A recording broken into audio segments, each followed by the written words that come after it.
In the Afterlife by Ravenclaw Rachel. Read by Kaiinbed. Archive warning, major character death. Additional tags include death, family, and spiritual. Summary. Harry has surpassed everyone's expectations, especially his own, and lived to be 109 years old. He finds himself at King's Cross once again.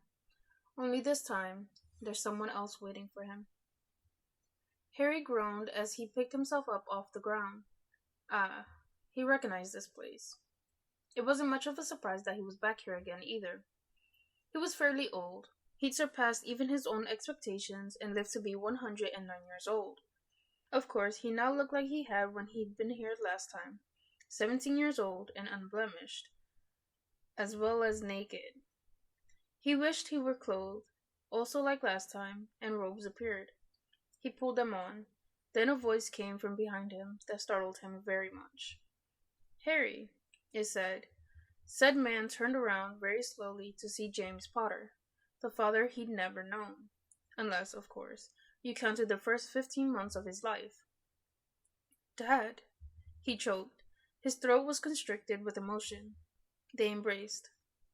"So, you finally come to join us," James said, smiling. "We've been waiting for so long. Lily, Remus, Sirius, Albus, Severus, and I especially." "Severus?"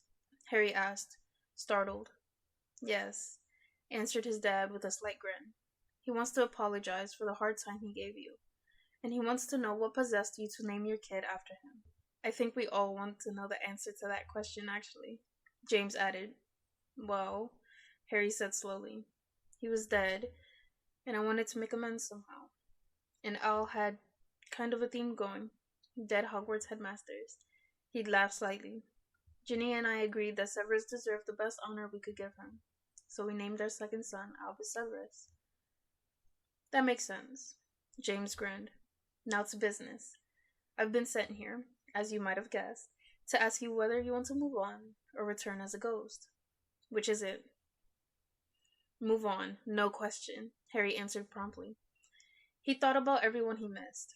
His mom, Dumbledore, Remus, Sirius, Dora, Fred, Colin, Molly, Arthur, Bill, Minerva, even Snape. Although they probably wouldn't ever get over the animosity of his school years. "I can't wait to see everyone." James looked at him, clearly delighted. "They're all so excited. We should hurry. Hermione's about to lose to her liver cancer.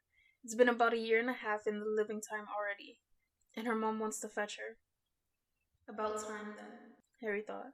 Hermione had been battling the cancer for almost 8 years before he died, and that in and of itself was a miracle. He followed his father over to something in the wall. It was almost like using the flu, but it was a luminescent purple, and you didn't have to speak your destination. They whipped out of sight, and thus Harry went into the peaceful realm of death. You've just finished listening to In the Afterlife by Ravenclaw Rachel. If you enjoyed the story, please leave them some feedback on archiveofourown.org/work/5861923. And if you enjoyed my reading of the story, you can find me on Twitter at twitter.com/Kaiinbed.